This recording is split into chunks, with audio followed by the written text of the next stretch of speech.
Hi everyone, it's Brenda from Artfully Blessed, and today I thought I would start a video series for beginners. If you're like me and you just recently got into junk journaling, in the past year or so, or even, more recently, then I wanted to do a series just to kind of show how easy it is to create something beautiful with maybe not a ton of supplies, or, by using a kit to start off with, so it makes it a little bit easier for you to, get that inspiration, for moving forward. And then a little bit later, after this, I think I'm going to do one that is not using a kit, but by just using, different things around your house, different things that you maybe buy at the craft stores. So kind of look for that later. But for now, we are going to start with a kit. And for the first video, it's going to be kind of short, but I just wanted to talk about how I get inspired or how I start to, think about how I'm going to put something together. Okay. And this is the first time that I'm doing this, without having everything already finished or pre-planned. So bear with me. We're going to get through this together. For the kit today, I actually want to use something by My Porch Prints, and I am going to link it, in the video down below. And that the one that I'm using mainly today is, or for this series, I should say, is called Cottage Provence.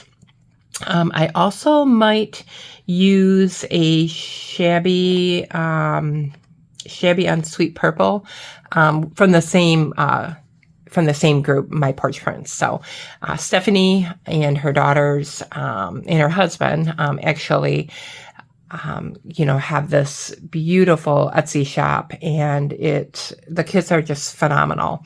So like I said, I'll link that below, and I'm just going to kind of get started today. So the first thing I do is I pick what I want to start with as far as my kit. Okay. And then I kind of build everything around that. So for today, using the Shabby Provence.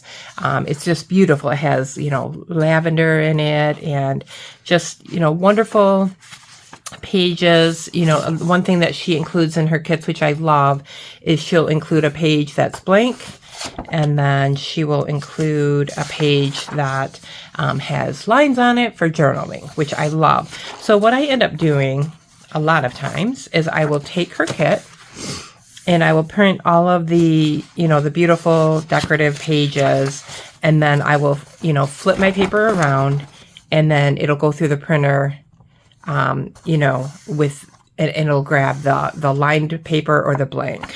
Okay. So that's like step one. So like I said, beautiful. And then sometimes too, I'm not sure if I did this yet. Let me look. Yeah, sometimes too, I will then, just for extra pages for journaling and whatnot, I will take just the blank pages, and I'll do like 2 or 3 of those, and then I'll back them with the lined, or you can back them, line to line or blank to blank, whatever you want. So grab a kit, get something printed. Doesn't have to be this one, but if you want to try this one, then like I said, I'm going to link it below. And then it'll come in a PDF.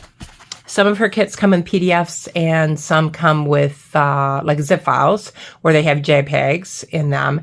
And those are nice for the ephemera, because then you can, if you have a Cricut, you can actually, put it through your Cricut to cut out some of the ephemera. But this one is all PDF, which is fine with me because I am used to fussy cutting, so I don't mind it.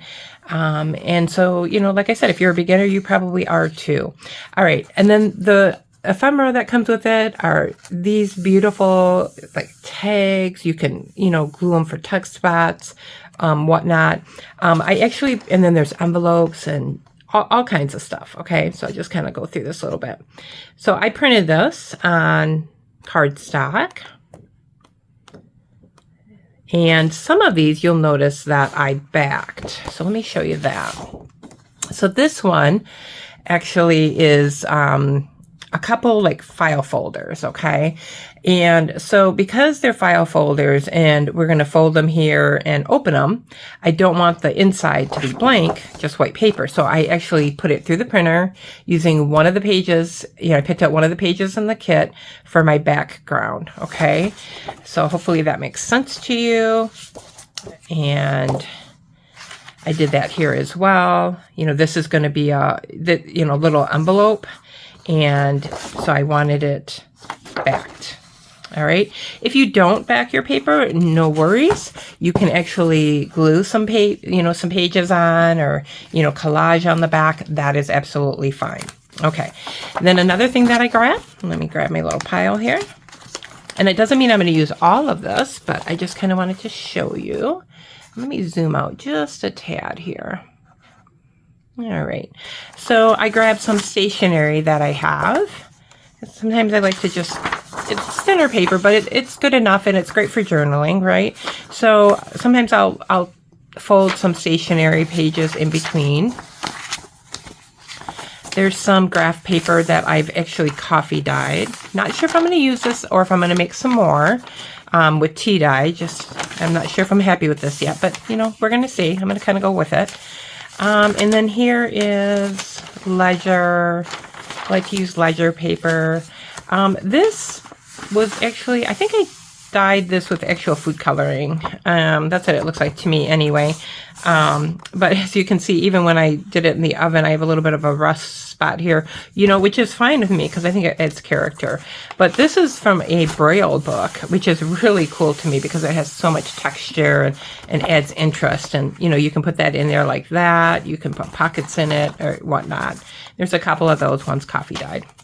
And if you have scrapbook paper that, you don't know what to do with, you don't really want to use it for something else like scrapbooking, but you don't want to throw it away, then, just take it and coffee dye it. This was the color, but the coffee dye, mutes it a little.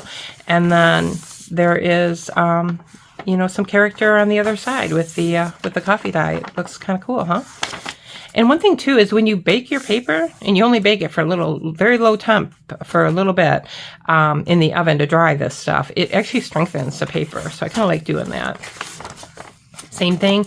And what's cool about the lines on here is actually my pan, my cookie sheet had lines on it. So when I put the paper on it and baked it for a little bit, it actually made lines on my paper, which I thought was pretty cool.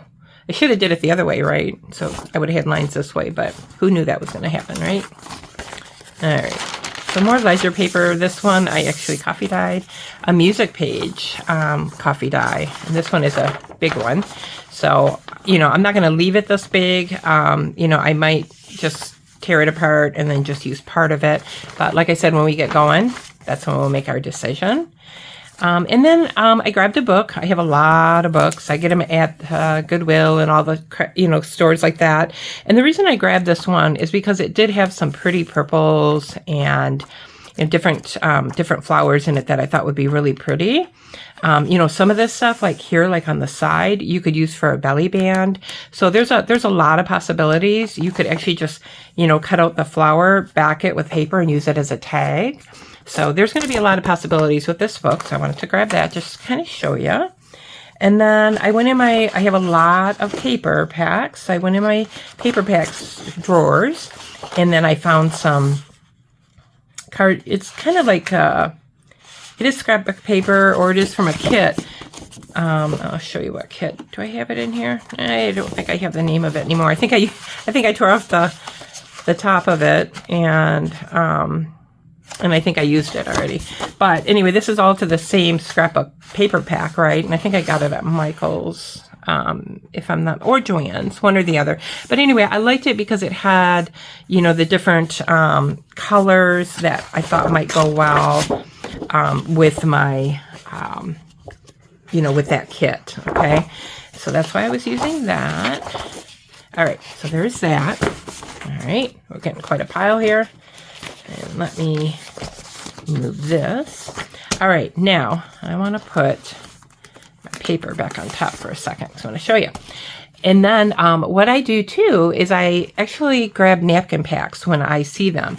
And I saw this one And it's just a pack of napkins, so I'll have them forever, right? But it's so cool to work with napkins in your journals. And so I'm going to definitely have a video on that coming up in the series.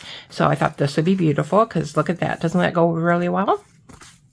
And I like to grab whatever ribbon. I have a lot of ribbon that I've stashed. So I kind of grab like whatever ribbon, seam binding, you know, just whatever I have that I think might go.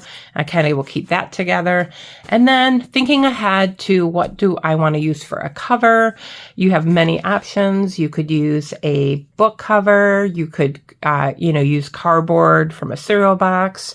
You could use book board, you know, that you cut and, you know, make your own. I decided to try something different. I don't know if I'm going to regret this or not, but I have this bubble wrap.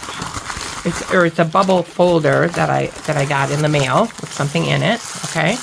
And I thought, I wonder if I covered this with material, how cool would that be? Because it'd be kind of like a cushiony, soft journal cover. And so I will show you how we do that as well. I'll end up cutting it apart and then just using either this side or, you know, the other side. Okay. So that is how we are going to start with this video series. So I hope you join me. Thanks. And I'll talk to you soon in the next video.